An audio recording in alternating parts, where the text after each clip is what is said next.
সমকামিতা কোন পর্যায়ের পাপ? এর শাস্তি কি জেনার শাস্তির অনুরূপ? এর উত্তর হলো যে সমকামিতা জঘন্যতম কবিরা গুনাহ। অনেক উলামায়ে কেরামের মতে জেনার চাইতেও এই পাপের ভয়াবহতা অনেক বেশি।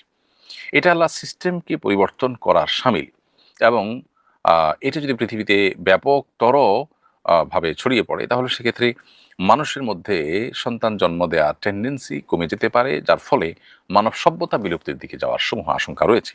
ফলে এর ভয়াবহতা এবং এর ক্ষতিকর দিক অনেক বেশি। শয়তান মানুষের উপর যে সমস্ত দিক থেকে অনেক বেশি প্রভাব বিস্তার করে, মানুষকে তার কন্ট্রোলে নিয়ে যেতে পারে, এর মধ্য থেকে এই জাতীয় গুনাহগুলো অন্যতম। এজন্য অনেক ফকিহ এবং অনেক ইমামের মতে সমকামিতার শাস্তি অত্যন্ত ভয়াবহ, অত্যন্ত নির্মমভাবে সমকামিতার শাস্তি মৃত্যুদণ্ড হিসেবে কার্যকর করার কথা তারা বলেন। যদিও ওলামায়ে আহনাফ বা হানাফি মাযহাবের ফকিহদের মতে, ইমামদের মতে সমকামিতার শাস্তি এটা হদ নয় বরং তাজির অন্তর্ভুক্ত, অর্থাৎ এর শাস্তি নির্ধারণ করবেন যে কোনো সময়ের বিচারক বা শাসক, তারা উপযুক্ত শাস্তি নির্ধারণ করবেন। শাস্তি স্বরূপ তাকে তওবার আগ পর্যন্ত কারাবন্দী করে রাখা এবং যদি বারবার সেই গুনাহে লিপ্ত হয় তাহলে মৃত্যুদণ্ডের কথা তারাও বলেন।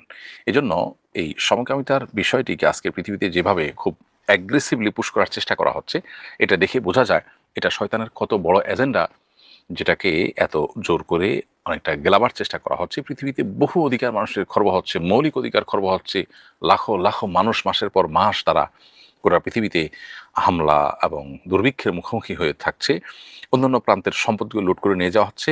কিন্তু অধিকারের নাম করে এই সমস্ত বস্তাপচা সস্তা এবং বিকৃত বিষয়গুলোকে ট্রিটমেন্ট না করে সমাজে এস্টাবলিশ করা হচ্ছে। তো এটি ইসলাম অত্যন্ত জঘন্য গুনাহ এবং পাপ হিসাবে দেখে। একজন মুসলমানের উচিত এগুলোর বিরুদ্ধে সর্বোচ্চ কঠোর অবস্থানে যাওয়া। কেউ যদি এ জাতীয় বিষয়গুলো তার মধ্যে থাকে, অনুভব করেন, তাহলে সেক্ষেত্রে তাকে ট্রিটমেন্ট করাতে হবে, তাকে চিকিৎসা করাতে হবে। তা না করে রোগটাকে কখনো অ্যাপ্রিশিয়েট করা এটা ইসলামের দৃষ্টিকোণ থেকে সঠিক কোনো কাজ নয়।